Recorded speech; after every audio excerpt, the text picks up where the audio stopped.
Thank you, Honourable Speaker. It is a privilege and honour that I get to stand to respond to the throne speech again this year, or not again this year, but for the second time, and represent the great people of my constituency in Agassiz. I'm pleased to stand in support of the amendment put forward by my colleague, the member from Lac du Bonny.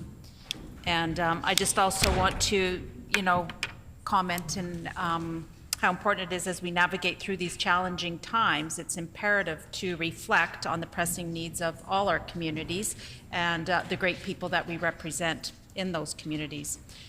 Today, I want to take a moment to reflect on this past year.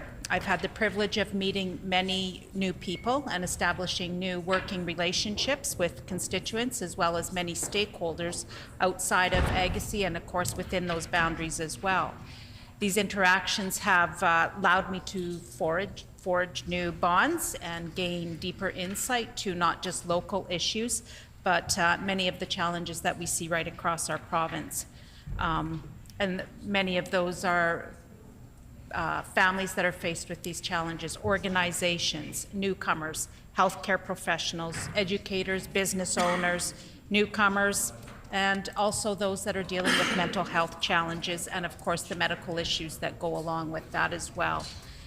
There's numerous issues at hand, and these challenges highlight a few of the urgent matters we all face in our constituency and right here and across Manitoba. Unfortunately, I must express my disappointment that the throne speech fell short in addressing many of the needs across our province. It missed the mark on serving all Manitobans, particularly with regard to agriculture and the support of Manitoba agriculture producers. This oversight is particularly concerning given the importance of agriculture in our province's economy and the livelihoods that it supports. The NDP's throne speech missed the mark again, especially for the families of Manitoba who are really feeling the incredible challenges that we're faced. They are left feeling abandoned. This includes our most vulnerable populations.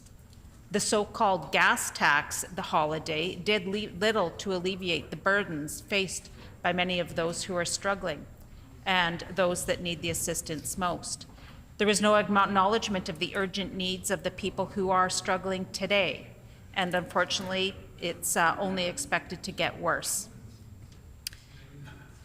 Especially with the holidays, it's going to be a hard time for a lot of families to come up with extra cash to accommodate for extra grocery costs and perhaps gifts. And more than ever, Manitoba families are struggling, and it's starkly evident in the unprecedented levels of food bank usage across our province. The statistics are alarming. I visited Harvest Manitoba this past week, and they've reported that there's record numbers of individuals seeking assistance, with a staggering 30% increase since last year. Over 50,000 Manitobans now rely on food banks every month, a figure that is both unacceptable and deeply concerning. And I see this increase in local food banks in my own constituency. I have visited several. And just in the past year, they've reported running out of supplies before they could meet the rising demand. Simultaneously, these organizations have had to distribute less food than usual to avoid depletion. There is a critical need for collaboration between food banks and government entities to address the pressing issue of poverty and food insecurity. This includes the urgent development of a comprehensive food security strategy for our province, yet the NDP's government's throne speech has failed to acknowledge the record-breaking demand for food banks or the issue facing our communities. The Premier's plan to remove restrictive covenants does not help those that are in need now, that are struggling to pay for their groceries and their bills. It gives false hope and certainly no guarantee in a drop in food prices. It's not a plan that's going to help Manitobans today that are going through these issues. Moreover, the government's neglected to introduce any initiatives at reducing this poverty. Manitoba boasts some of the highest childhood poverty rates in the nation, and the throne speech again did not outline any tangible steps to alleviate this dire situation for Manitobans. We cannot turn a blind eye to the reality that families are facing. Again, the needs of many have been overlooked, particularly when it comes to enhancing accessibility and equity for Manitobans living with disabilities. The government's promises to listen and engage fall short of addressing the urgent demands for support from these communities. We need to recognize that there's more that needs to be done to enhance accessibility throughout our province in ensuring that Manitobans can thrive regardless of their circumstances. And this NDP government has failed to recognize that in this throne speech. The NDP cut funding to green teams, and we saw the negative impact of that just this past summer. This impacted many organizations and community programs in communities. I heard from many of those affected by this in my own constituency at what it meant for not just their organization or business, but the young people. It was this side of the House, it was us over here that brought light to this and raised the concern, and it was only then that the attention was brought to the matter. So I raise the questions here again. Where is the Green Team funding in this throne speech? And if it's there, how will it be distributed? What do these organizations need to prepare for moving forward into their next hiring season? So constituents in my area are wondering, are they going to be able to apply for Green Team funding next year? It's imperative in many businesses if they have that projection. Furthermore, it's disheartening to see a lack of concrete plan to care for and house our most vulnerable citizens. Demand for shelter services continues to exceed capacity. Yet support for our vital shelter organizations was absent from this throne speech, and our most vulnerable deserve better. They deserve a government that prioritizes their needs and provides adequate support.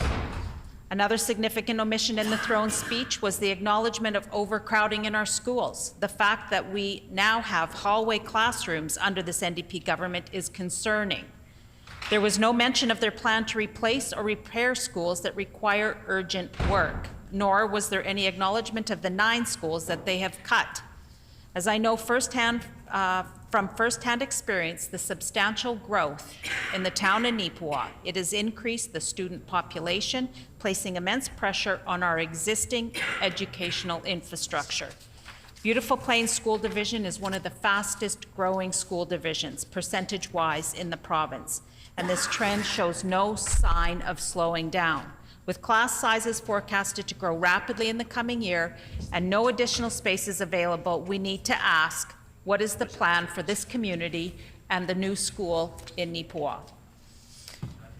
How will we accommodate the rapid growth in these schools? Portables are not a long-term solution. They are merely a band-aid to a much larger problem. We urgently need to build this school in Neepawa, and yet there is no mention of school infrastructure in the throne speech.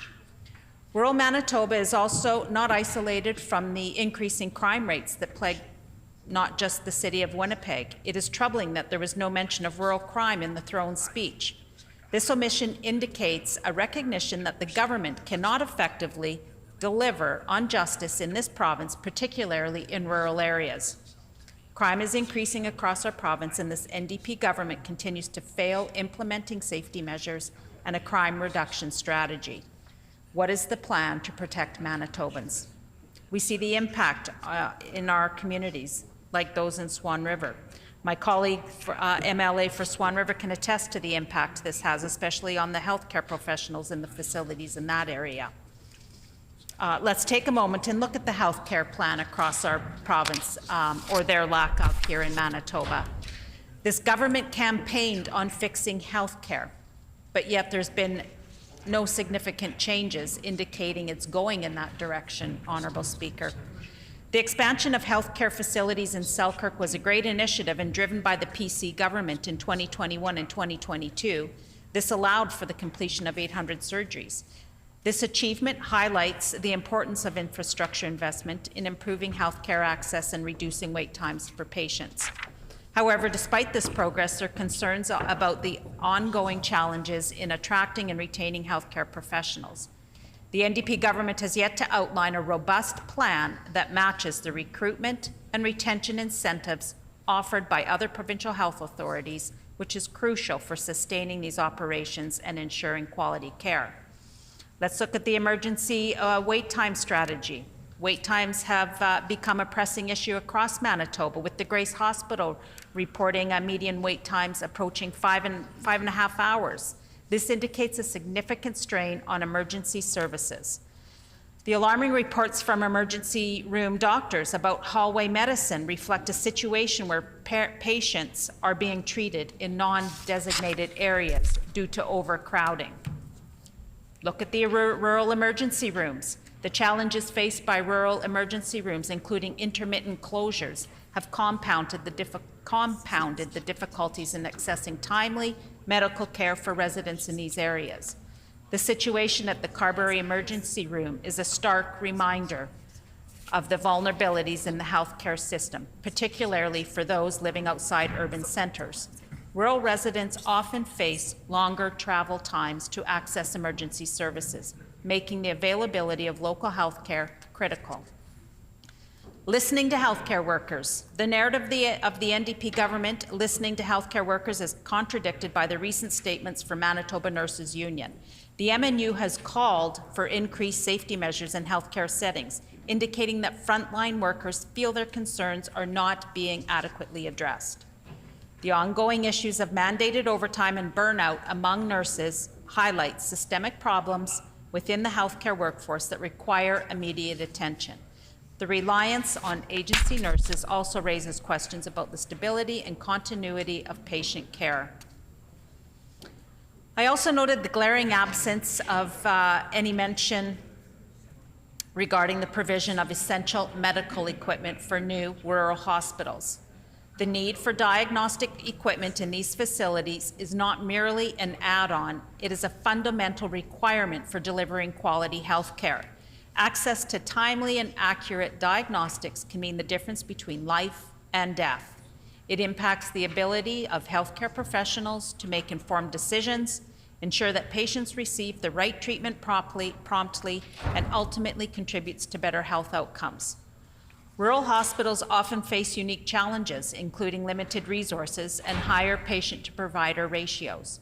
With the necessary diagnostic tools, these facilities are at a disadvantage, struggling to provide the level of care that urban hospitals can offer. The situation not only affects the healthcare providers, but also places an undue burden on patients who may have to travel long distances for necessary tests and treatments.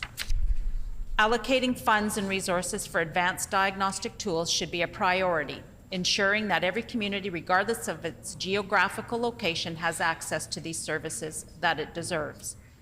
Delivering on these tools later on just drives up the cost and leaves patients' health compromised with increasing wait times. I've heard from constituents and local doctors how imperative medical equipment is in the functioning of these new spaces. We've heard from the healthcare professionals and the residents in Portage, where the hospital will need an MRI, and hearing it from the professionals and residents in Neepawa, where the new hospital will need a new CT scanner. The NDP's throne speech has left Manitoba families feeling disappointed and unheard. We call upon this government to take decisive action to truly listen to the voices of our communities and to address the critical issues of food insecurity, poverty, accessibility, and support for our vulnerable population. We need real solutions and a renewed commitment to the well-being of all Manitobans. And what is the plan? This throne speech delivered nothing but empty promises and missed opportunities. A lot of this throne speech material does not meet the needs of everyday Manitobans and the challenges faced by many in our province. There is no substance or plan that shows actionable solutions with tangible improvements. On this side of the House, Honourable Speaker, we have a strong team and we won't lose sight of the challenges, and we will continue to hold this government accountable. Thank you, Honourable Speaker.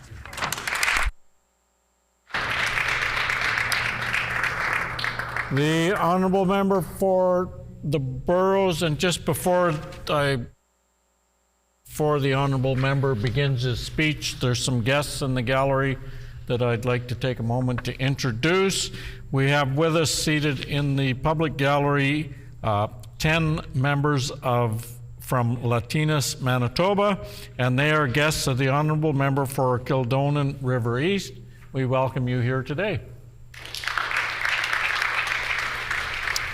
The honourable member for the Boroughs.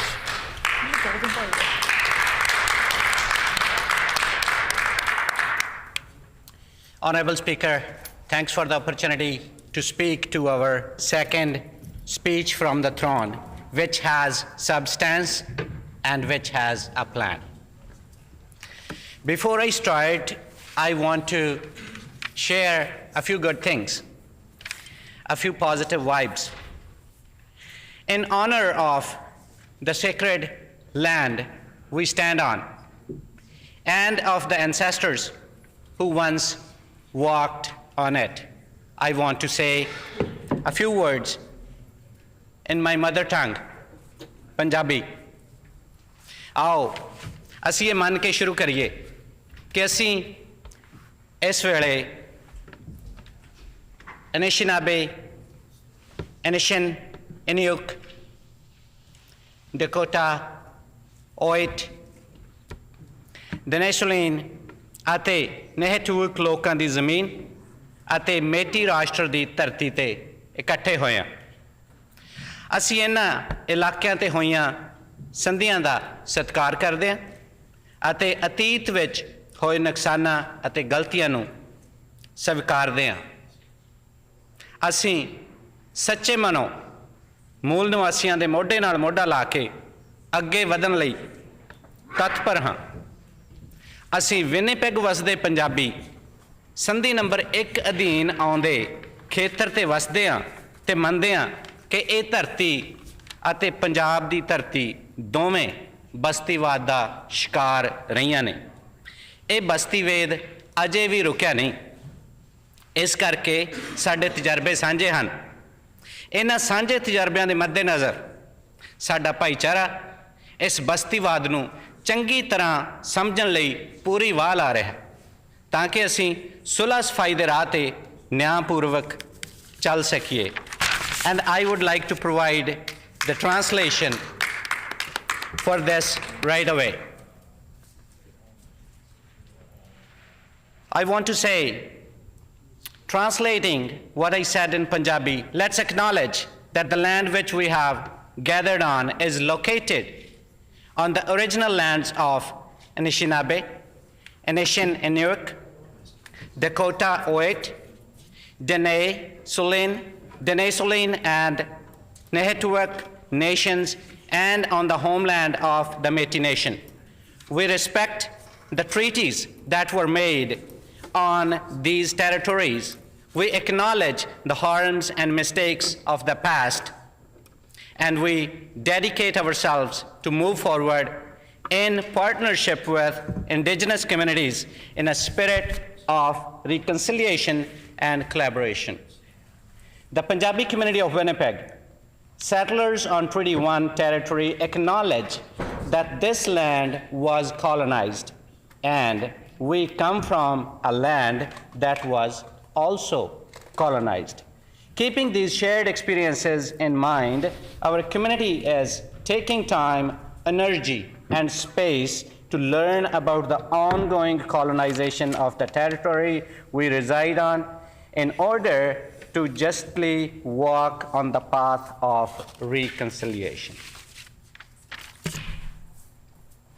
Honorable Speaker, I noticed this language-specific land acknowledgement at a few events organized by Punjabi community.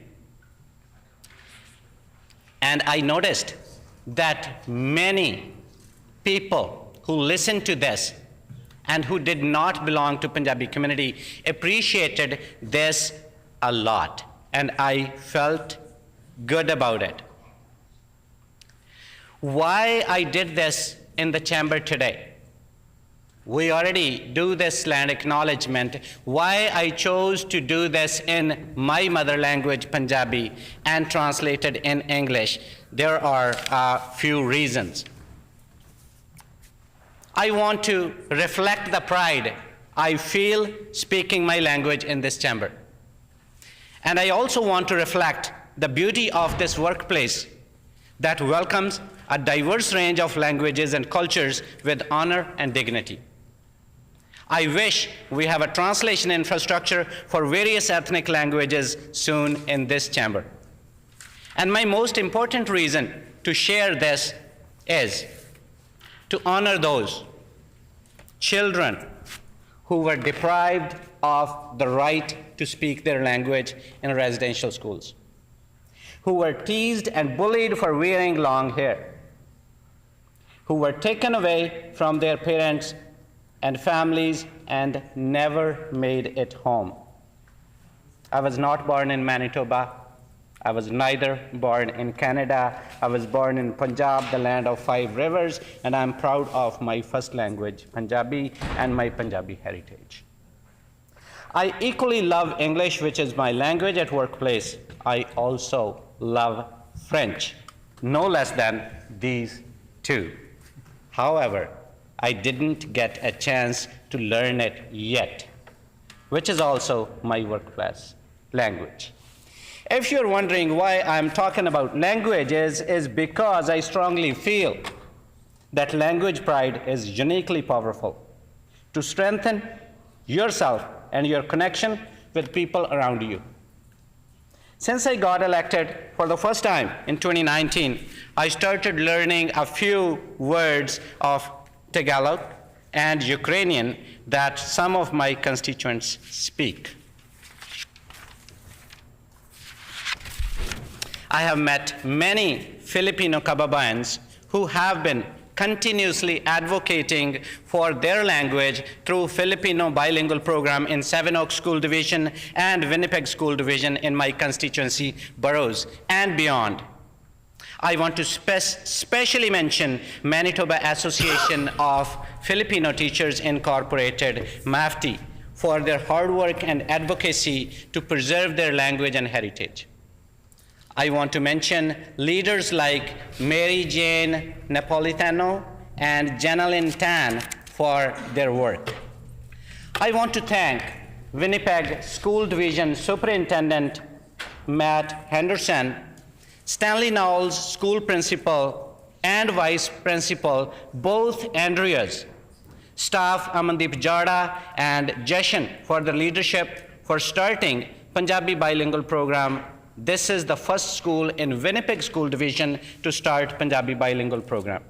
Before this, Seven Oaks School Division, former Superintendent Brian O'Leary and current Superintendent Tony Kreml worked with us to start Punjabi bilingual program at Amber Trails School. Over 90 students expressed interest against 60 seats available when the program started.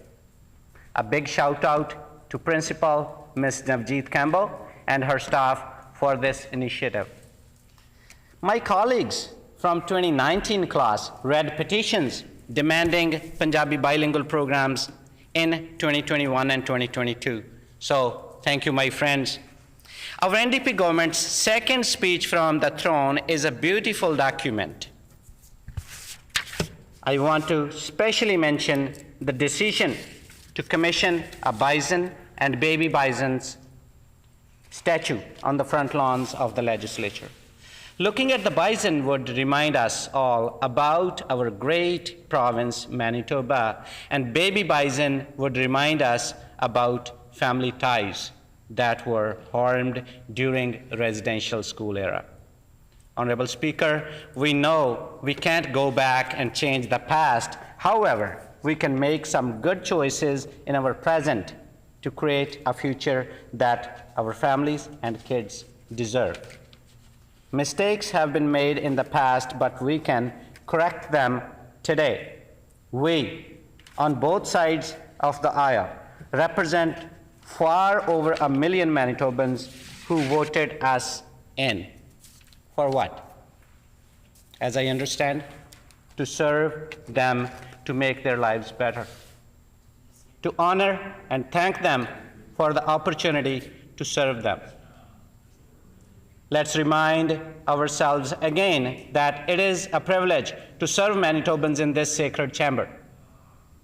How generous those people would be who blessed us with privileged lives and handsome packages while their own kids do not have a playground and play structure they deserve.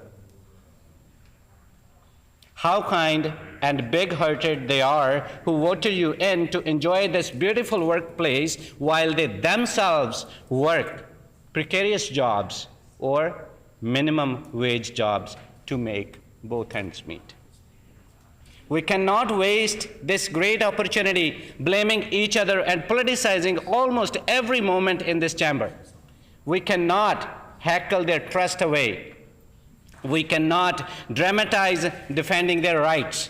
My friends, we have to get to work together. We have to find solutions to their problems while playing in opposite teams and maintaining mutual respect.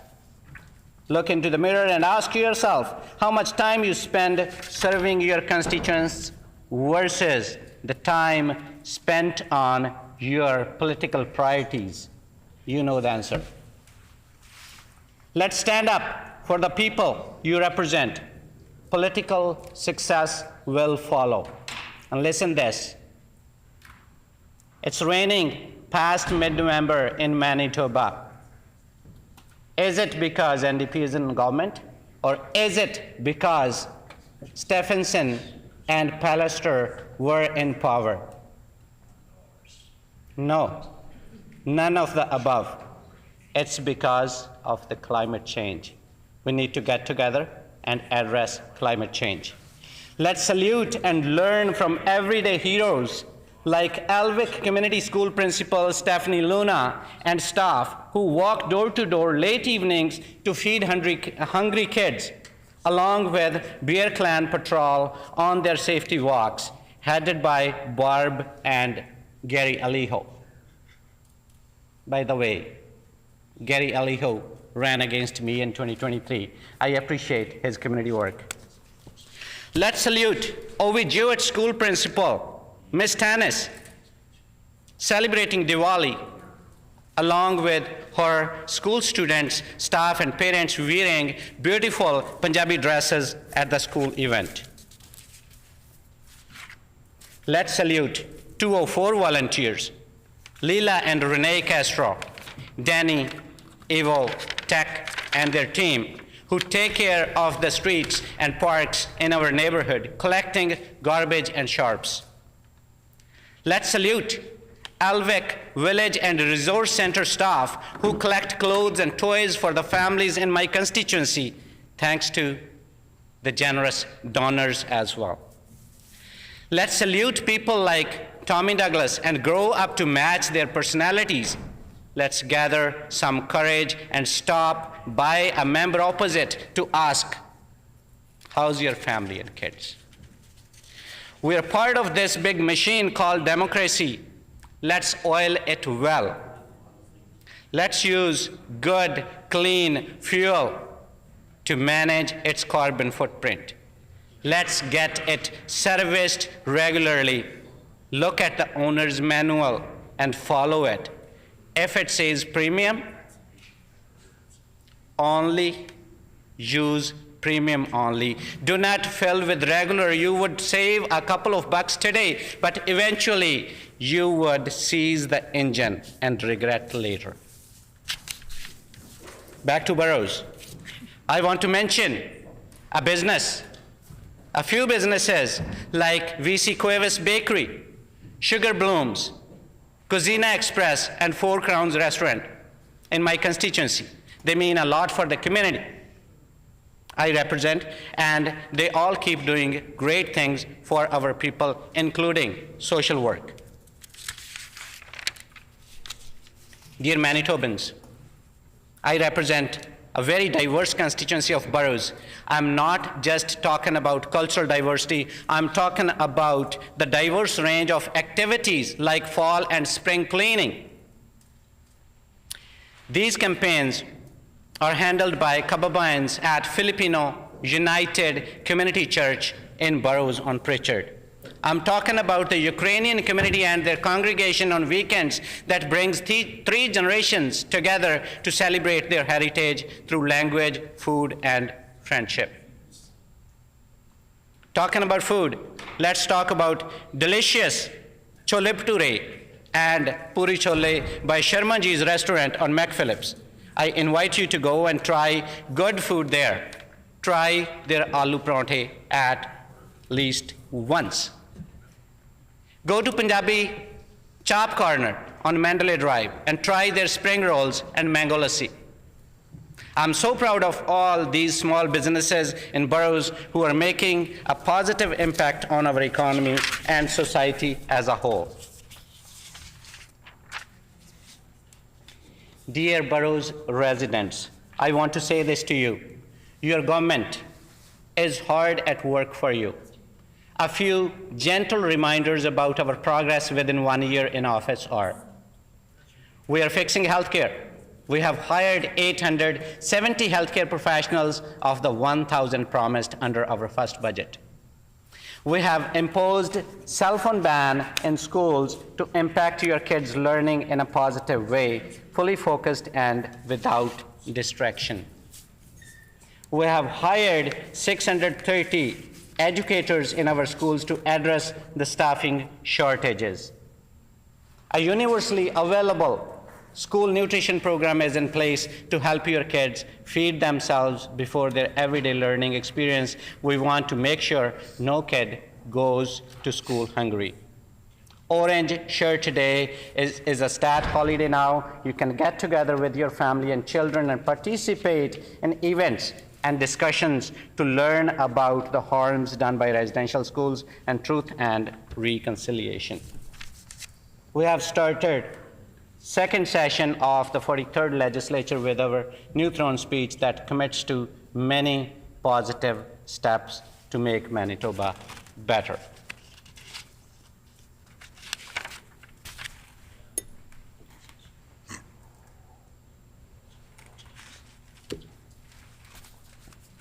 We will bring a new mobile MRI to Thompson.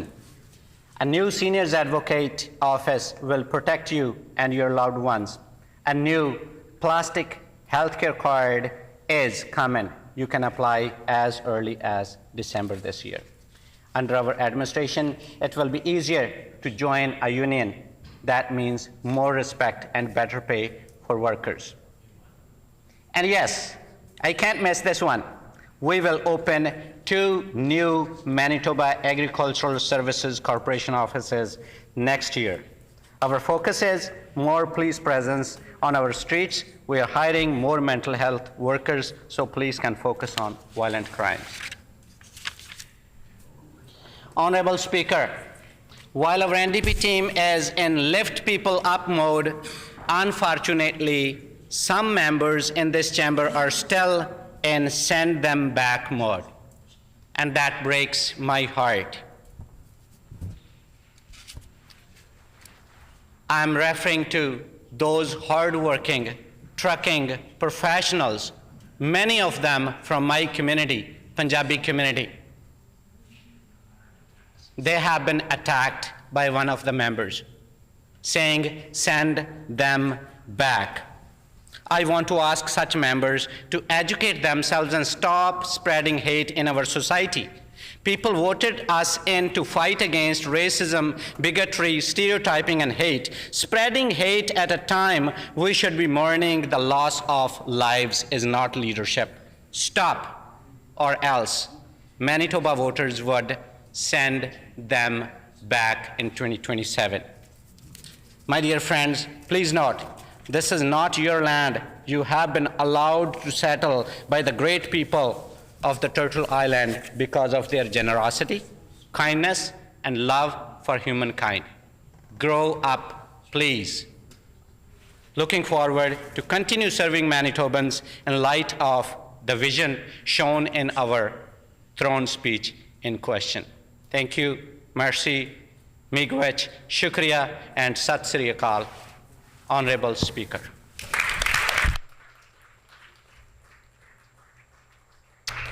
The Honourable Member for Selkirk.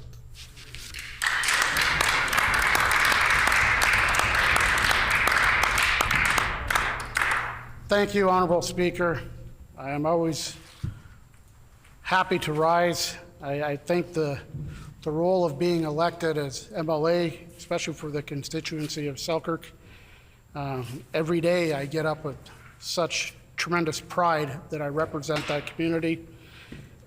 And the community that I call home has chosen to allow me the opportunity to come here. And I think here as legislators representing our community, we have a tremendous opportunity ahead of us.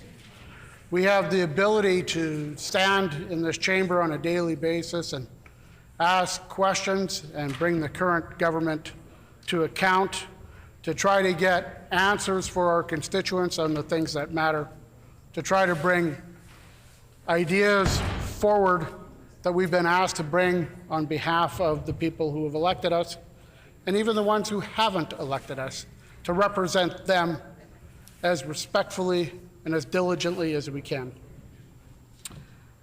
We have an opportunity to learn when we come here.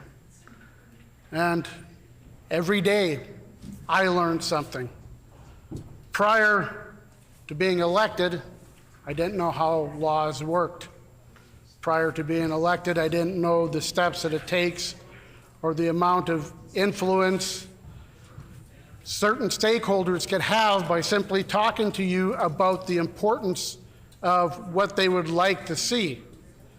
And sometimes items that you didn't know about become vitally important to you when you see in the true light of what happens.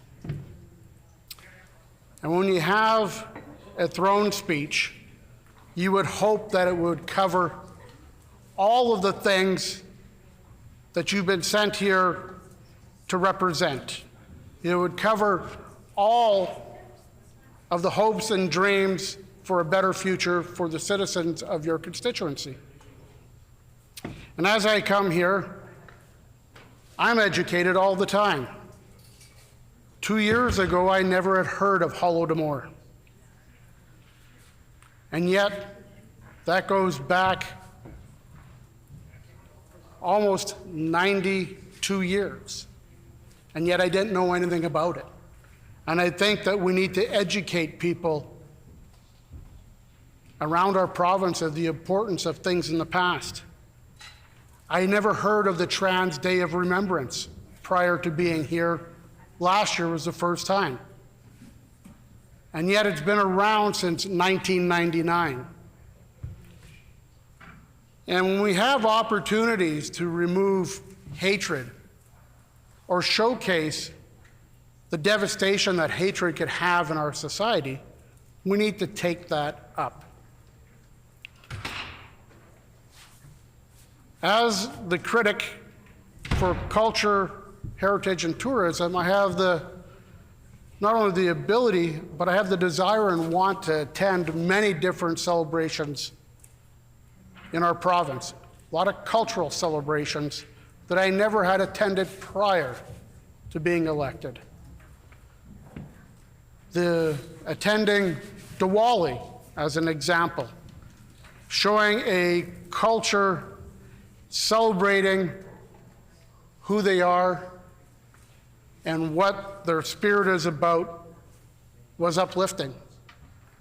To see everybody in their formal dress and attire, to walk around the booths and the trade areas and see the products on display and talk to a lot of the members, to listen to the speeches and engage with the members of that community is very humbling. It's very reassuring that we're heading in the right direction as a province. And on National Day for Truth and Reconciliation, when I attended in Selkirk Park, and I met with the people, many of them who I knew already from the Selkirk Friendship Center, who put on that celebratory day. They had the calls to action up on the Selkirk Park on the dike.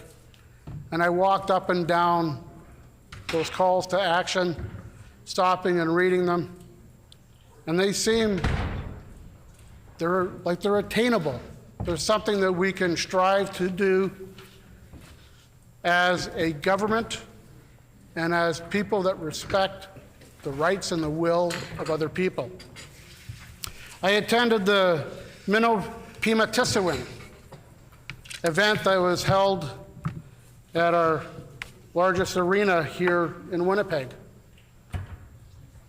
That event had representation from all Indigenous groups. It was a phenomenal event. And if anybody in attendance didn't leave there with heart and hope, their heart filled with hope and emotion and love, they were not paying attention. And for that, I am grateful for the people of Selkirk and the RM of St. Andrews for sending me here. And I believe it's our responsibility to come here and bring forward new ideas, bring forward all the important things that your community wants, not just for themselves, but for their future and for the future generations to come. What I'm very disappointed in is the amount of plagiarism that goes on in this House. The amount of bills brought forward by one of the parties, which is stolen from another party. The number of times I have sat here and witnessed it, I just thought this has got to be a one-off. This has got to be something that happens on occasion when somebody is desperate, they can't come up with something good, so it happens. But so when you see somebody like the member from Tyndall Park who brings forward a bill that was known as Kira's Law, and that bill went through first reading, it went through second reading, and then it should have been sent forward to final reading, and eventually we got royal ascension. It was stopped. It was refused to call forward until the NDP could create their own bill to put their name on it to say, look what we did. But in fact, it isn't what they did. It is taking other ideas. And according to the Merriam-Webster Online Dictionary, to plagiarize means to steal and pass off the ideas or words of another as one's own. To use another's production without crediting the source. To commit literally theft. To present as new and original an idea or product delivered from an existing source. Now, the NDP did not come forward and say, we're adding to the member from Tyndall Park's idea. We're gonna put something which I've called before weasel words in it to try to make them their own. So it says, all of the following are considered plagiarism, but one of the most important, copying so many words or ideas from a source that it makes up the majority of your work, whether you give the credit or not. Now, they did ask the member from Tyndall Park to second the bill, but that's only seconding the bill, not giving the credit for writing the bill. And the member across is beating his chest to say he did the right thing. That is not the right thing, taking somebody else's word. So formally, I'm going to let this House know that any bills I bring forward, I'm claiming a copyright to them. And we may legally go forward from that point. So when I was in the public sector, I worked with other organizations. I sat on the board of directors for many companies. Manitoba Aerospace was one of them, the Prairie Implement Manufacturers Association, the Agriculture Manufacturers of Canada. And one of the things we always did is we looked to the future. We didn't steal or plagiarize people's ideas. We worked together to enhance them and move them forward. One of the things you need to do in order on these organizations to look to the future is to figure out where the future is going to come from. Where is your workforce going to come from? Where is your industry going to get its sales? What are the barriers and the market conditions that you're going to face? But what we are seeing from the NDP side, they fail to look forward to that. And I'll give a classic example. They were giving themselves high fives in here for announcing that in Selkirk they're going to do hip and knee surgeries, 800 a year, I may add. And when I speak to the surgeons in Selkirk and I talk to the healthcare professionals who work for those surgeons, and they said, how? At what expense is this going to happen? How are they going to achieve 800 surgeries when we already are scrambling for more theater operation time? So the operating rooms in Selkirk, and there's a few of them, are at the max right now. And in fact, the surgeons in Selkirk are very disappointed that some of their time that they should have gets allotted to Winnipeg surgeons to come out there and perform surgeries. They want to get that time back. But the NDP government did not build any more operating theaters. They didn't add any more beds for hip and knee surgeries. They didn't add any more staff to take care of that. So that's going to come at the expense of somebody. Is it going to be the expense of the worker from Gerdau who's working daily in the steel industry, who is desperate for his colonoscopy because he's worried about cancer? Is that going to have him slip through the cracks? As he sits there anxiously awaiting a date for a surgery to determine if he has cancer or not, he may lose that spot because the NDP ideology. Now, their ideology goes far beyond what people would think is normal. They've added to a program that the PC government was starting to initiate called the Surgical Weight Information System, the SWIM program. Now, the SWIM program, it sounds like a great idea. Let's find out where people are in the queue, find out how long it takes them to get through the system. Great idea. We can find out what's going to happen, how long does it take, where do we need to spend our time and our resources to focus on to get people into the surgeries they need faster. But do they go to the current EMR program systems that the doctors and frontline staff are using? No.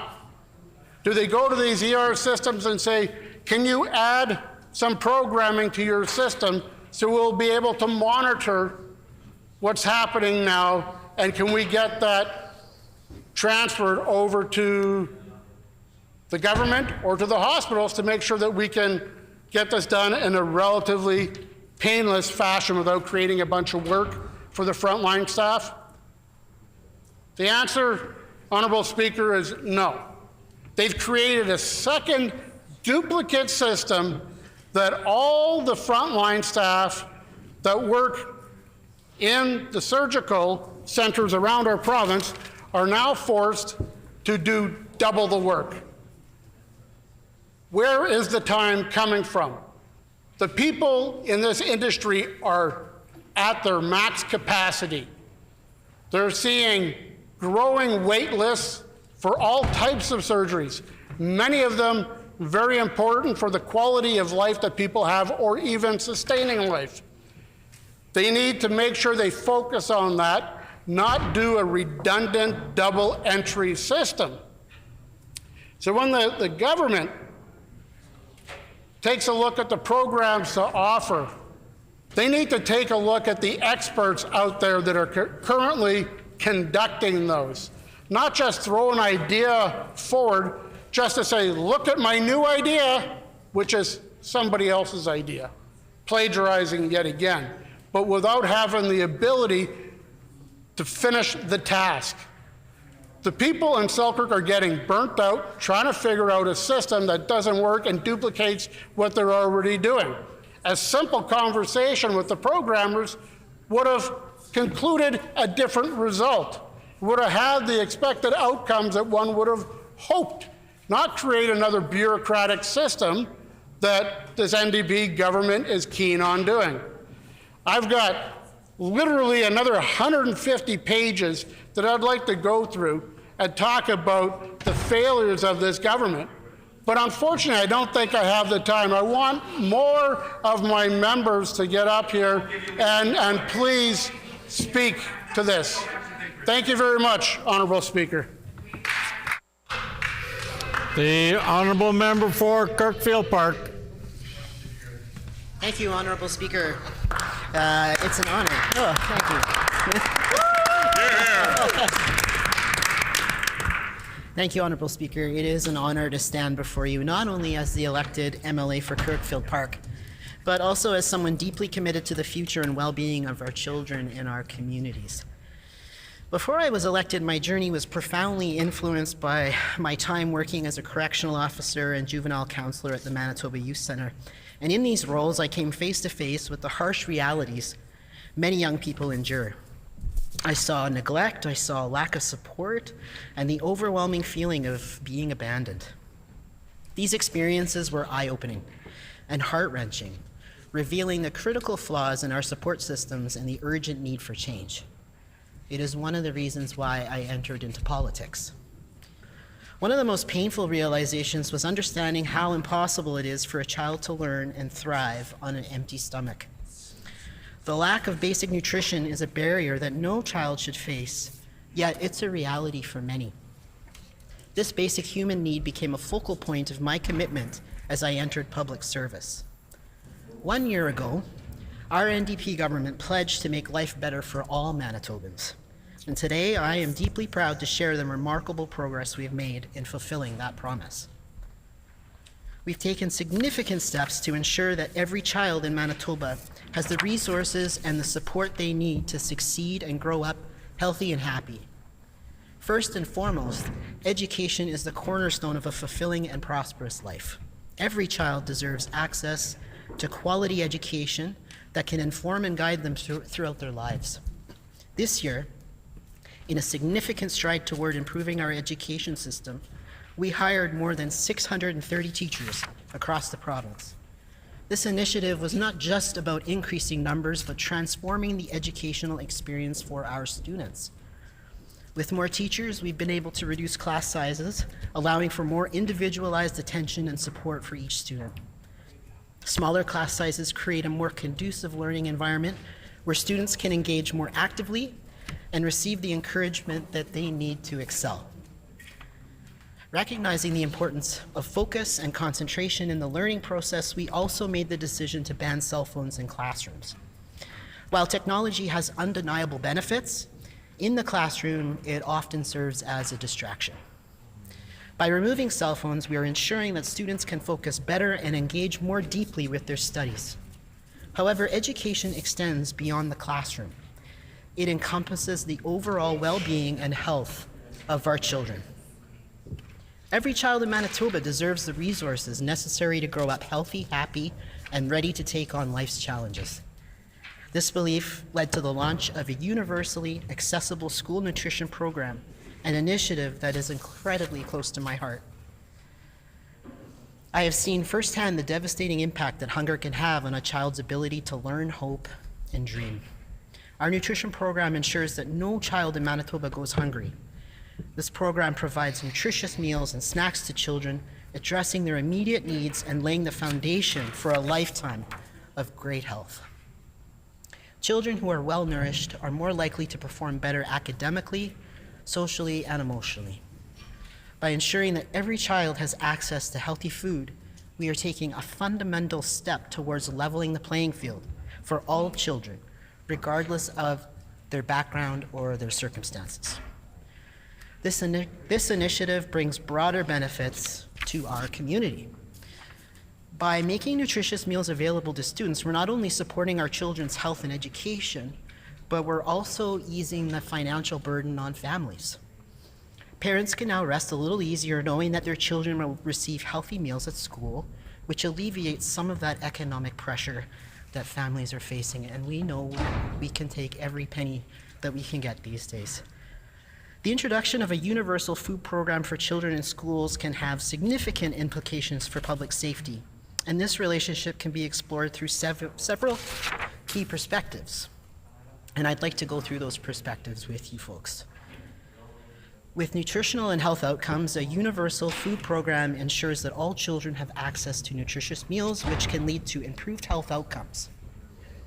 Good nutrition is crucial for physical and cognitive development, reducing the incidence of childhood obesity, malnutrition, and related health issues. Healthier children are less likely to suffer from diseases that might strain public health resources or contribute to broader public safety concerns. And we can look at educational performance as another indicator. Proper nutrition directly affects a child's ability to learn and excel academically. When children are well nourished, they tend to have better concentration, memory, and behavioral regulation, which can lead to improved educational outcomes.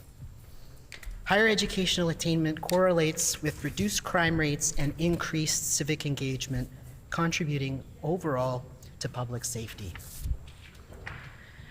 So a reduction in food insecurity. This is an important one. Implementing a universal food program can help alleviate food insecurity among children and families. Reducing food insecurity minimizes stress and its associated negative psychological effects, which can decrease the likelihood of juvenile delinquency and violence, thereby enhancing community safety. And we have social cohesion and equity. A universal food program promotes equity by ensuring that all children, regardless of socioeconomic background, receive the same level of support and nourishment. This can foster a sense of community, it can reduce stigma, and encourage social cohesion, all of which contribute to a safer and more stable society. We can even see how food nutrition can work alongside with emergency preparedness and resilience. When children receive consistent nutritious meals, they're better equipped to handle emergencies, such as natural disasters or even economic stresses. This resilience contributes to overall community stability and public safety. Schools that implement universal food programs can also serve as community hubs, offering resources and supports for families. This can include nutrition education and opportunities for community engagement programs, reinforcing the social fabric and indirectly enhancing public safety. So in summary, a universal food program for children in schools can lead to better health outcomes, educational successes, and social equity, all of which are cornerstones of public safety. By addressing the nutritional needs of children, communities can foster a safer, healthier environment for future generations. Our progress over the past year is a testament to our unwavering commitment to the well-being of Manitoba's children and the community. We've made significant strides, but our work is far from over. We must continue to build on these achievements, assuring that the needs of our most vulnerable citizens are met and every child has the opportunity to thrive. There's also encouraging developments in our healthcare system aimed at improving the lives of residents of my constituency in Kirkfield Park. Our commitment to making healthcare more accessible and efficient has led to the opening of several minor illness and injury clinics across the province, including in key locations such as Misericordia, Access Winnipeg West, and downtown Brandon. These clinics are a testament to our ongoing efforts to reduce emergency wait times and provide timely care for minor health issues. Specifically, in our constituency, my constituency of Kirkfield Park, the Grace Hospital and Access Winnipeg West have been at the forefront of this transformative initiative. By extending the operating hours at our primary care clinics, both at the Grace Hospital and at Access Winnipeg West, we're ensuring that more residents can receive medical attention without the long waits typically associated with emergency rooms. This extension of hours is crucial because it means that patients with non-emergency conditions can be seen promptly, thus alleviating the pressure on emergency departments. These changes are not just procedural updates, they are a significant improvement that have real impact on our community. By streamlining the process for treating minor illnesses and injuries, We're making healthcare more accessible and efficient for everyone. Reduced wait times mean that patients can return to their daily lives quicker without the prolonged anxiety of waiting for care, and these initiatives are making noticeable difference in our community. Families can now access care more conveniently, and our emergency services can focus on those in critical need. This holistic approach to healthcare ensures that everyone in Kirkfield Park and across the province can look forward to a healthier, more responsive medical system. Our dedication to improving healthcare is unwavering. Together, we continue to build a community where healthcare needs are met promptly and thoroughly, ensuring a brighter, healthier future for all. Miigwech, merci. Thank you, Honorable Speaker.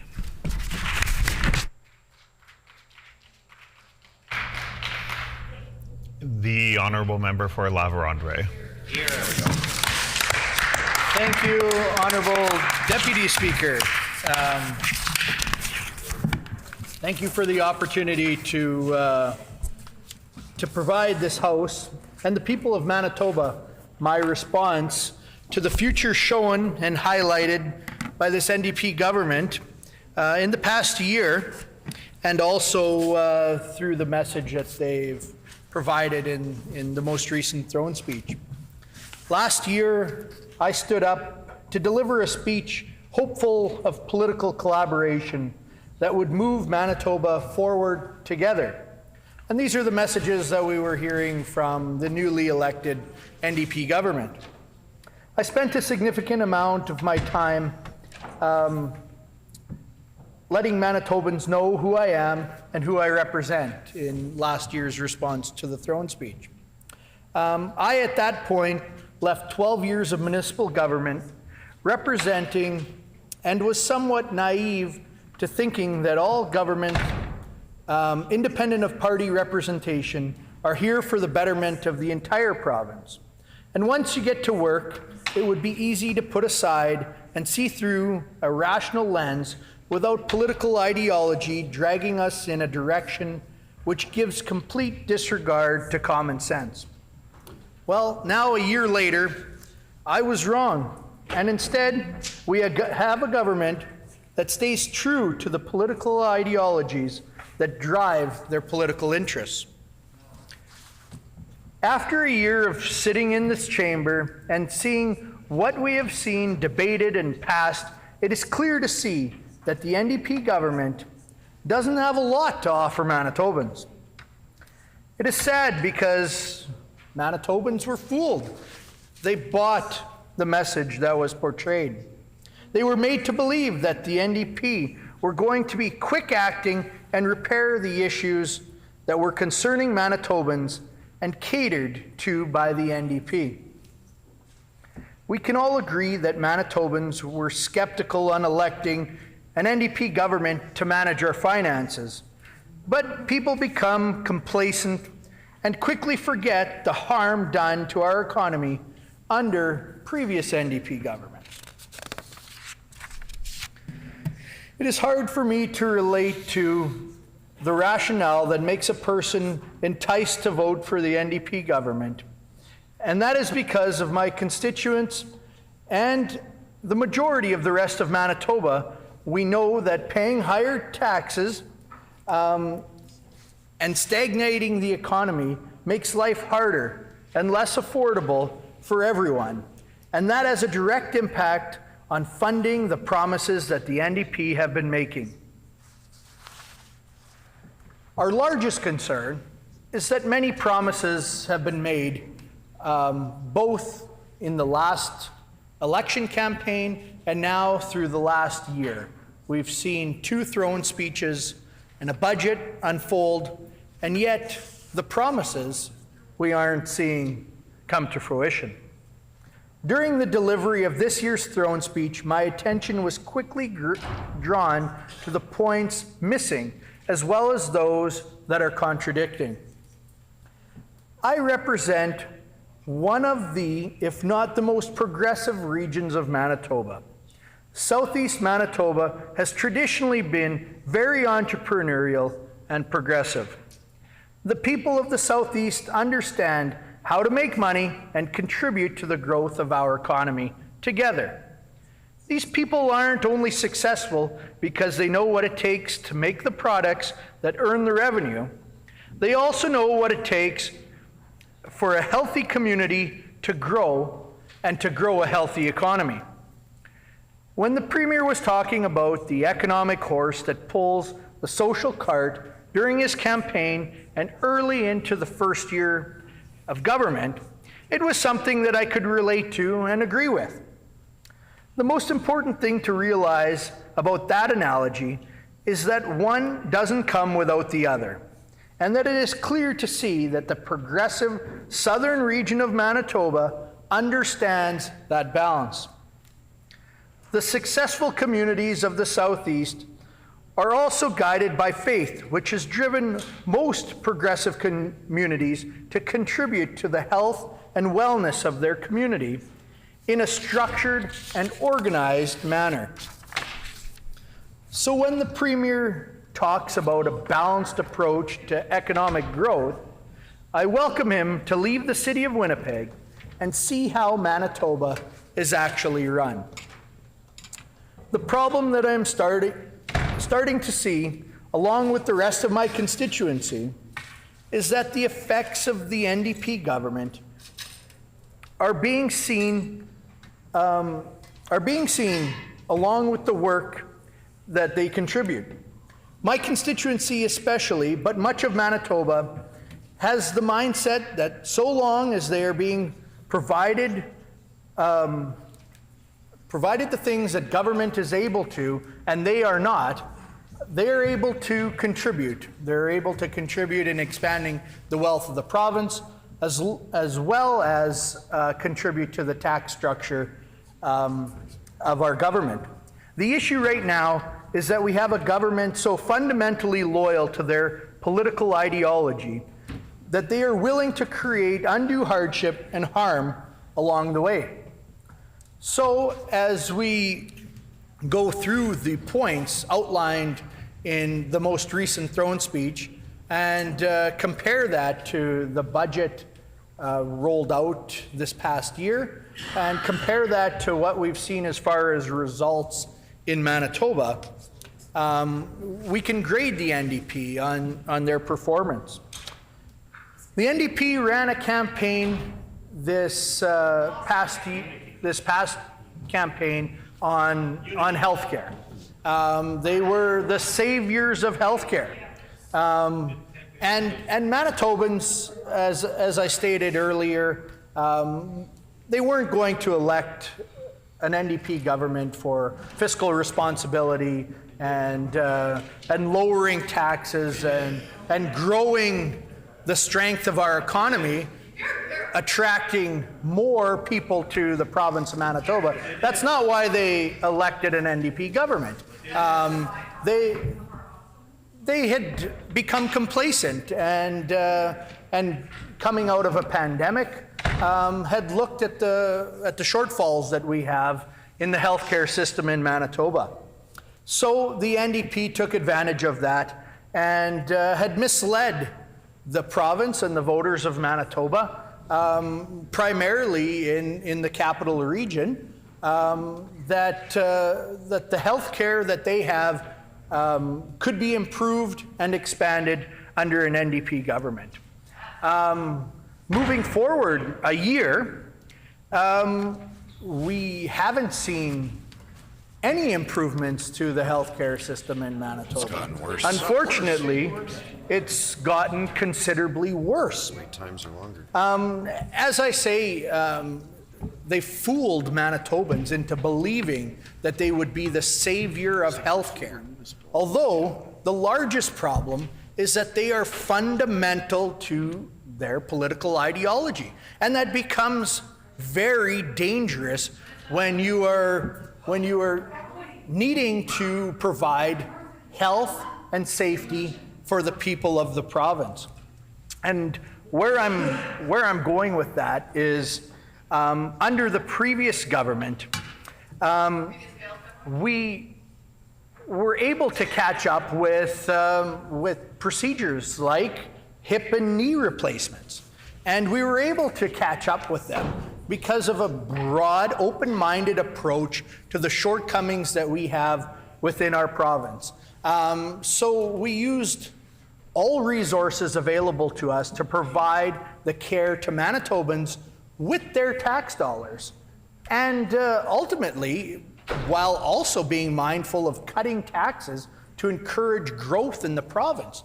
So while we were cutting taxes, we were able to provide more healthcare services to more Manitobans. We were able to invest in the infrastructure needed to deliver those services. And in the meantime, some procedures were negotiated and delivered outside of the province of Manitoba where there is additional capacity. So these were people that are willing to contribute to the economy. These are people like those that I represent in the progressive southeast corner of Manitoba that need to go back to their job. They need to go back to their business. There are families relying on them. It's hard to contribute to the growth of your economy when your knee is limiting your mobility or your hip. It's much more important to put political ideology aside and access that care to get someone healthy and back into the workforce. Like I say, many Manitobans, as you can see by the representation in this chamber, didn't fall for it. Many Manitobans, luckily, are the majority of the province's geography are represented by progressive conservative MLAs. And it's because the communities of rural Manitoba, they can remember the last time that the NDP had control of the healthcare system. During that time, the NDP closed 17 rural ERs, leaving communities driving hundreds of extra kilometers. These are communities that contribute and are willing to contribute to the growth and prosperity of our province. Hip and knee wait times under this NDP government have once again shot up, which is the highest it's been in the past 5 years. The effects of wait times for hips and knees are due to the cancellation of these negotiated out-of-province procedures, which was clearing the backlog while also building the capacity within our province. I have examples of the detriment that a Manitoba NDP government has to healthcare in my corner of the province. ERs closed, access to healthcare canceled.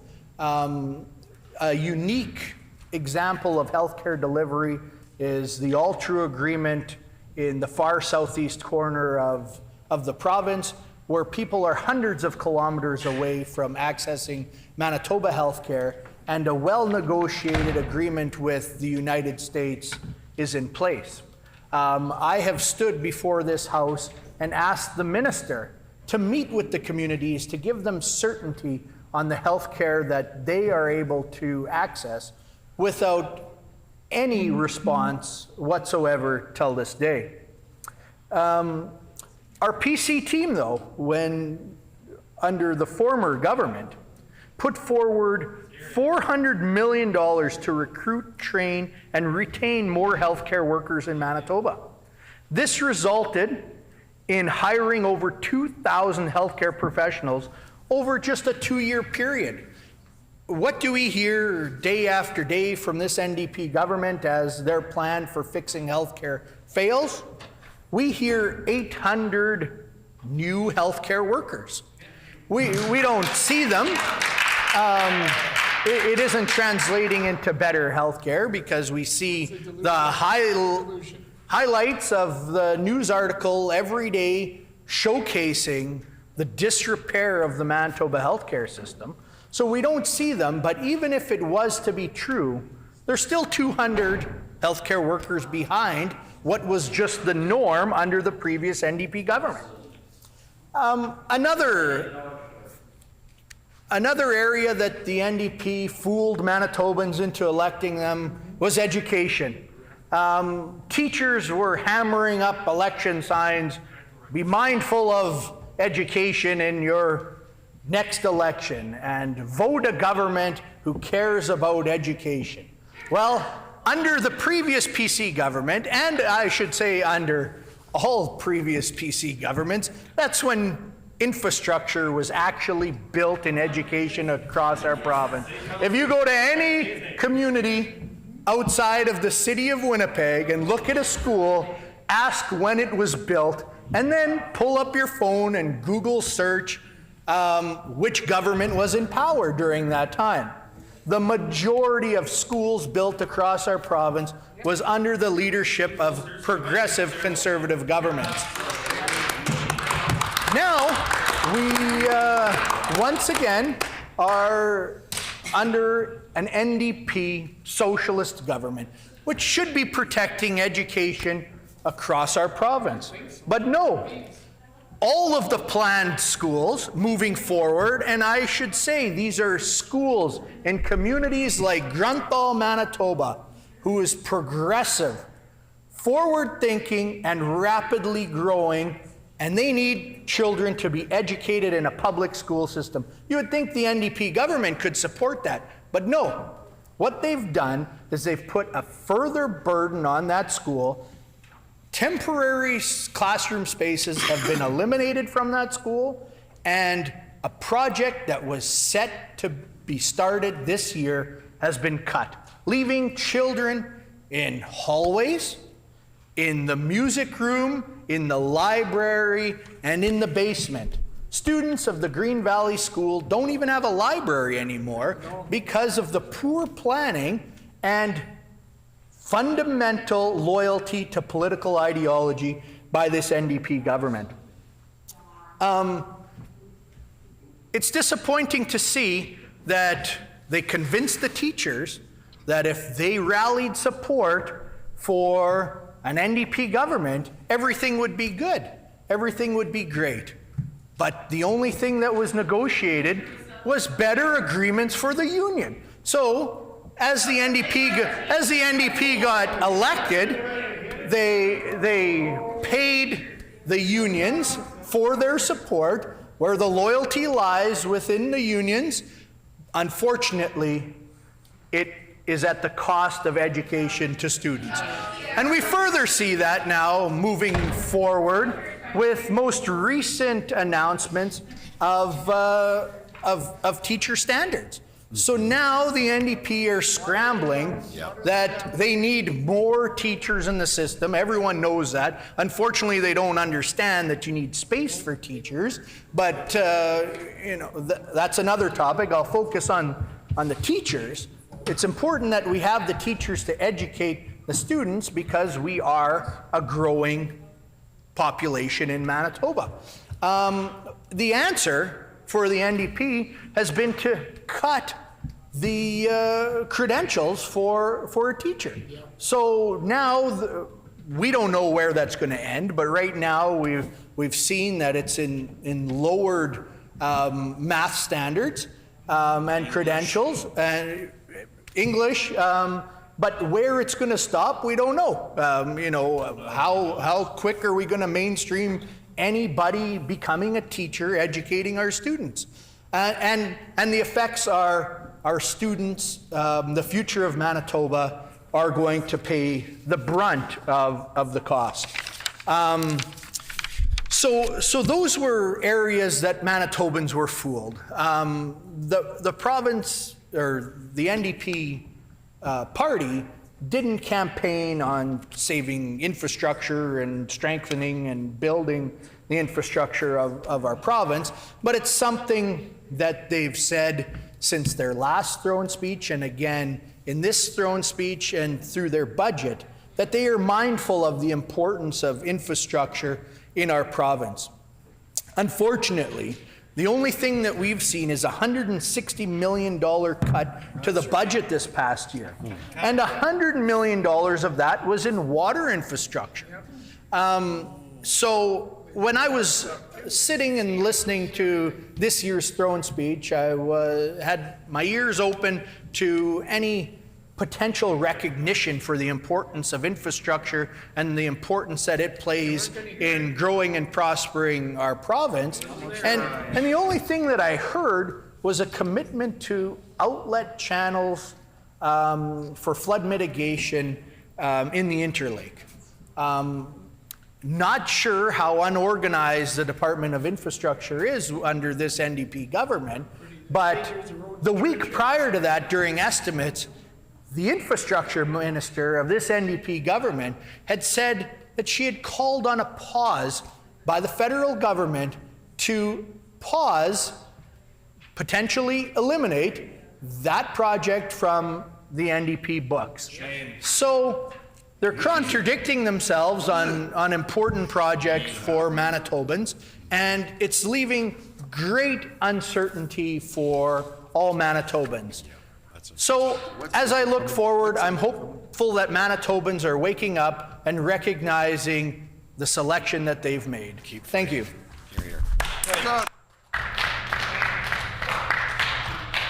The honourable member for Thompson. Thank you, Honourable Deputy Speaker. There goes Swan River. It's a privilege to stand before you today in this historic chamber, representing the voices, aspirations, and the determination of the communities we serve. Today, as we embark on a new legislative session, we reaffirm our commitment to building a stronger, healthier, and more equitable Manitoba. As leaders, we are entrusted with the responsibility to not only respond to challenges, but to envision and act upon opportunities. Together, we will work towards a Manitoba that leaves no one behind. A province where every citizen, no matter their background, postal code, can thrive. At the heart of our shared vision lies a principle that resonates deeply with all of us. Access to quality health care is not a privilege, it's a fundamental right. Yet we must acknowledge the disparities that persist, especially in our rural and northern communities. These disparities affect not only individuals, but entire families and communities, forcing people to make difficult choices about their health and well-being. Our government has heard the concerns, the struggles, and the urgency in the voices of Manitobans. That is why I am immensely proud to highlight a transformative step forward, the introduction of a mobile MRI machine for northern Manitoba. This initiative represents more than just cutting-edge technology. It symbolizes a promise to deliver timely, life-saving diagnostics to communities that have been underserved for far, far too long. The mobile MRI will travel to rural and northern Manitoba, bringing care directly to people. No longer will residents have to endure the stress of long-distance travel or wait in extended queues for diagnostic imaging. This program is a game changer, ensuring that healthcare follows the patients, not the other way around. But we must go further. The mobile MRI is just the beginning of a broader strategy to address systemic inequalities. We are expanding healthcare infrastructure, investing in primary care facilities, and exploring innovative solutions to recruit and retain healthcare professionals in underserved regions, including the North. Healthcare is a cornerstone of our agenda, but it is only one part of the foundation of which we will build stronger communities. A healthy Manitoba is also one that offers economic opportunities, safe neighborhoods, and support systems for all its residents. We are committed to revitalizing our rural and northern economies by investing in infrastructure projects that create jobs and support local business. And a prime example of this is our government put $30 million towards support of Churchill, the rail line, and that's coupled with an additional $30 million from our federal counterparts. That's a total of $60 million investment in northern Manitoba, ensuring that Churchill is the heart of exports for our province to other world economies. Our government will work closely with Indigenous communities to co-develop economic initiatives that respect the land, culture, and traditions. This collaborative approach not only drives economic growth, but fosters reconciliation and mutual understanding. Education is another critical pillar of our plan. Every child in Manitoba deserves access to high-quality education that prepares them for a future filled with possibilities. We are increasing funding for schools, supporting innovative teaching methods, and addressing the gaps in resources for students in remote areas. A well-educated population is key to a thriving Manitoba. As an Indigenous MLA, I am deeply committed to advocating advancing the principles of reconciliation.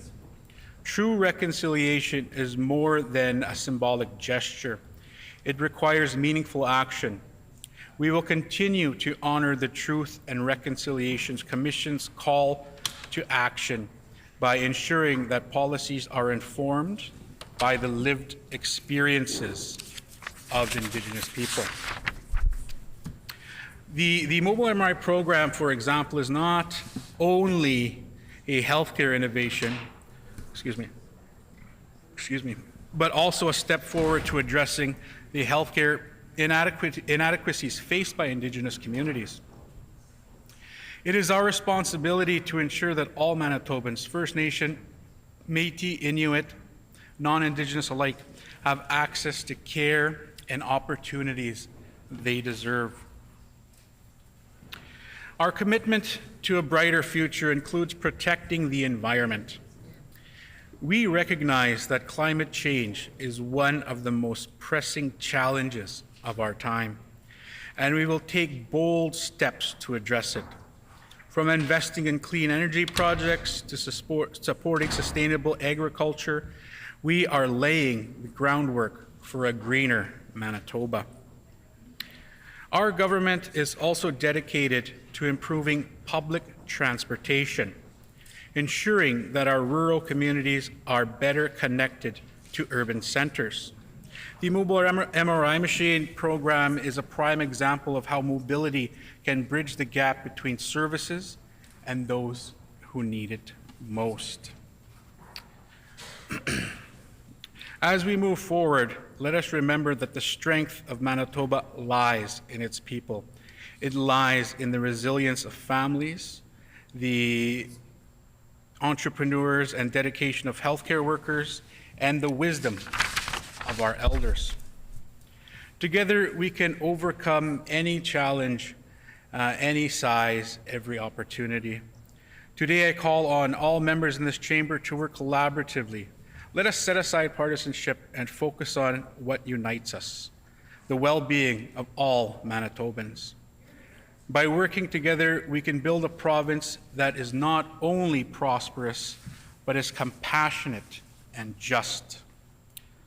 In closing, I want to emphasize that the work we do here is not just about us. It is about the people we represent. It is about ensuring that every Manitoban feels seen, heard, valued. It is about creating a legacy of hope and opportunity for all future generations. The mobile MRI machine is a symbol of what we can achieve when we put people first. It is a testament to our shared belief that no one should be left behind and that every community deserves access to the tools and resources that enable them to thrive. Let us move forward with prosperous courage and steadfast commitment to serving the people of Manitoba. Together, we can build a province that reflects the best of who we are and the limitless potential of who we can become. Egwese, thank you.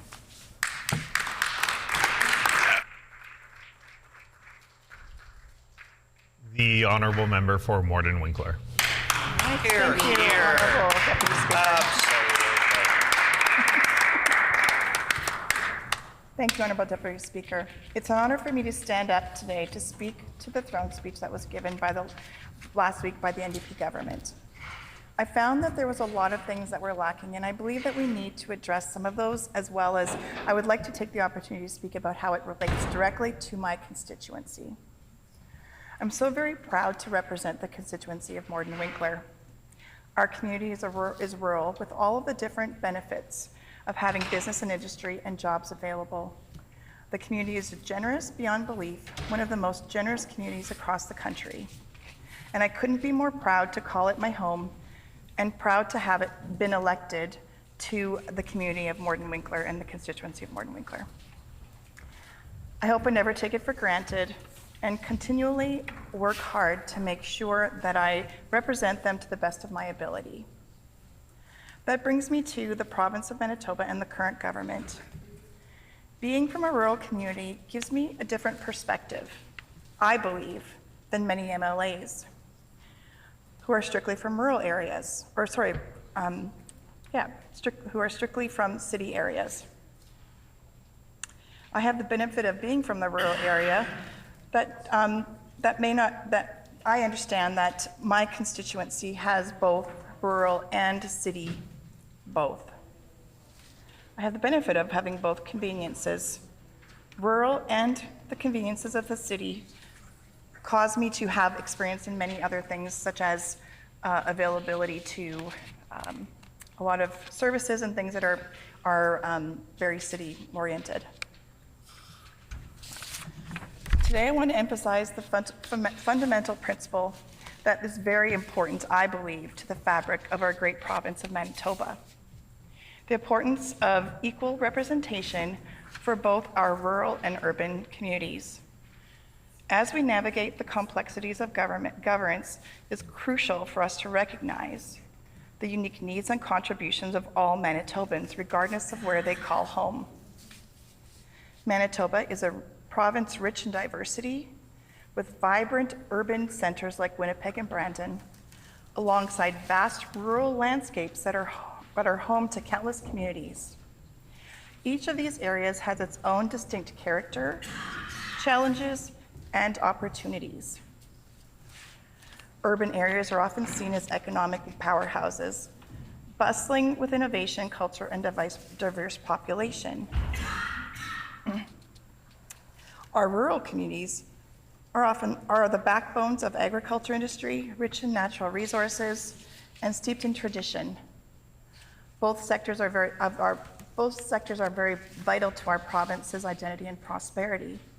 My constituency has all of these characteristics, and I'm very proud of that. However, the reality is that rural and urban communities often face different issues. Our rural areas grapple with challenges such as housing affordability, public transportation, and access to healthcare services. Many have to drive long distances to get seen by specialists and to have the testing that they need. Rural communities may struggle with issues of infrastructure development, access to advanced education like universities, and the sustainability of local economies, especially for the smaller communities. If our government fails to address these disparities, we risk creating a divide that undermines the unity and strength of our province. And we want unity in our province because we're all important to the economic development and health of our province. It is imperative that the government of Manitoba actively seeks to represent both rural and urban interests equally. This means not only ensuring that policies are exclusive, but also that decision-making processes involves voices from all corners of the province by fostering open dialogue and collaboration between urban and rural leaders. We can create a more comprehensive understanding of the challenges we all face and work towards solutions that benefit everyone in our province of Manitoba. More equal representation fosters a sense of belonging and community. When all Manitobans feel heard and valued, we strengthen the bonds that tie us together. This unity is essential for addressing larger issues. Economic development and social equity, these are all important things. By working together, we can harness the strengths of both urban and rural areas to create a more resilient and prosperous Manitoba. Like the member speaking before me, he said that it's a nonpartisan thing. We all need services, and we all need support in this whole province, no matter where we live. I believe that the NDP government can do better and represent all Manitobans. Let us commit to a future where the government of Manitoba is truly represents the interests of all citizens in Manitoba. By prioritizing equal representation for both rural and urban communities, we can ensure that every Manitoban has a voice in shaping the policies that affect their lives. Together, we can build a province that is not only inclusive, but also thriving, where every community has the opportunity to flourish. We need to ensure all of our province, both north, south, rural, and urban, are a priority to every government official. That brings me to some of the things that I believe we need to work on for my constituency and my area specifically. I want to bring a few current important issues forward that we need more, that are more desperately needed in our area of rural Manitoba, southern Manitoba. I want to discuss a topic that's often overlooked, but is crucial for the prosperity and growth of our communities in southern Manitoba: wastewater infrastructure.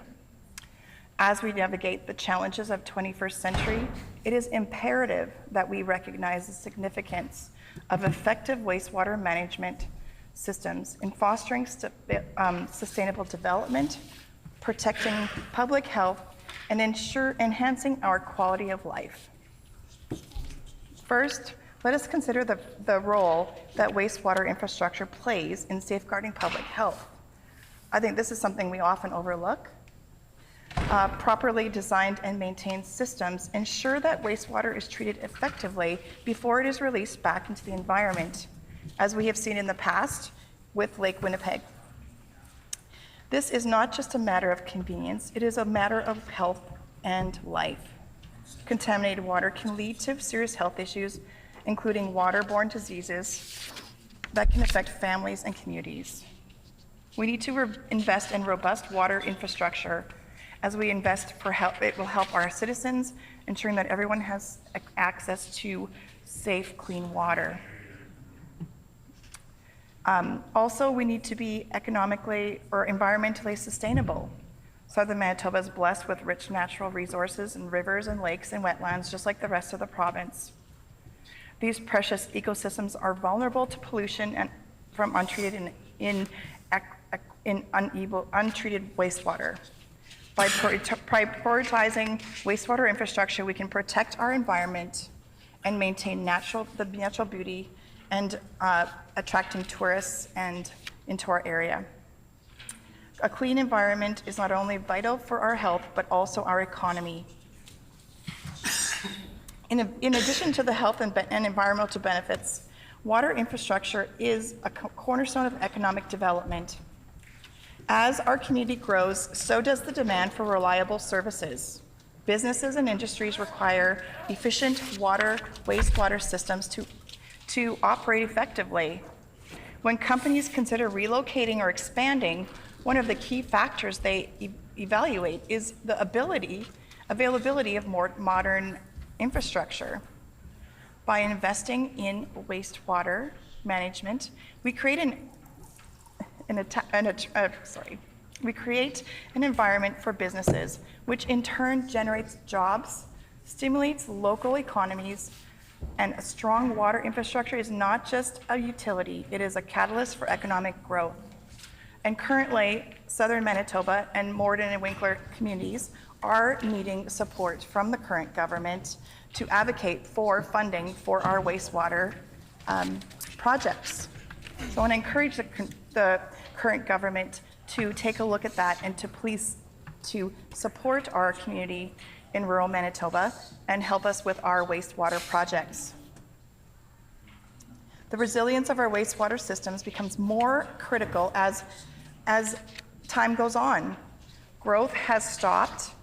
We need to continually work towards modernizing our wastewater systems to enhance our availability and our ability to continually grow and be the economic driving hub of southern Manitoba that we are. The importance of wastewater infrastructure in southern Manitoba cannot be overstated. It's a critical component of the economic development and social well-being of our area. We look to the future. As we look to the future, we must commit prioritizing investments in wastewater management systems to support our communities for generations to come. Another critical issue I want to discuss that affects our communities in southern Manitoba is the importance of a women's shelter support and transitional housing.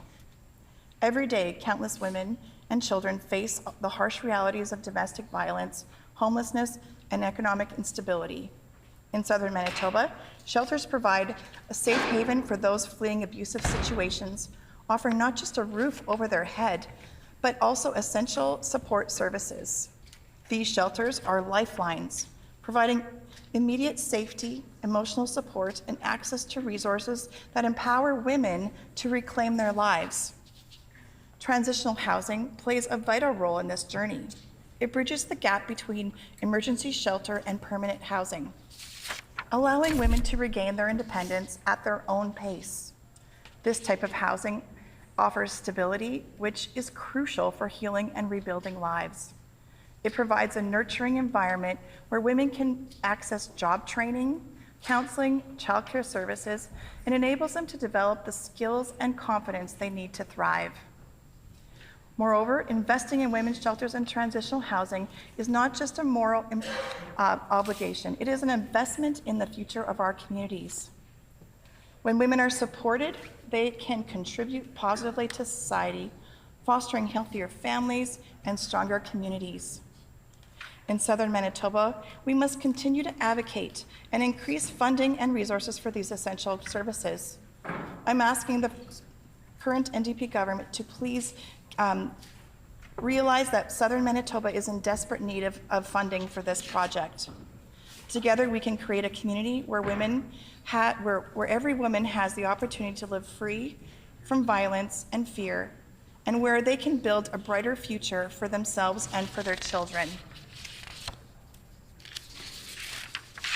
Another top of the mind issue in my area is I want to address the effects of all healthcare in Manitoba, but also the current government has the opportunity to enhance the well-being of every citizen in southern Manitoba and across the province with their healthcare.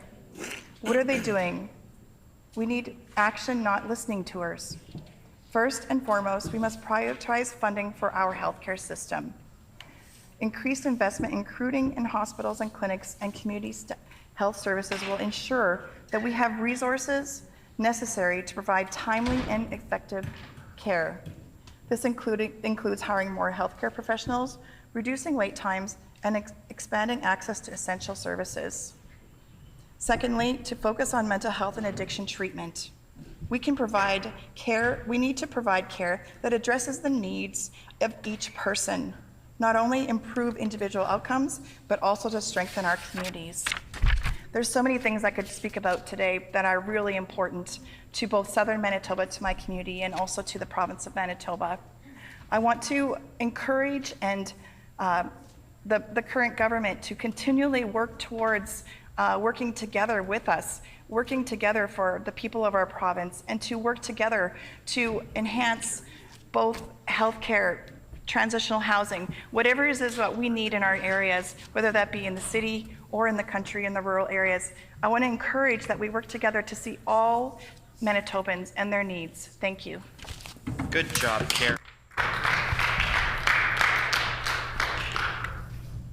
When this matter is again before the House, the debate will be open. The hour being 5 p.m., the House is now adjourned and stands adjourned until 1:30 p.m. tomorrow.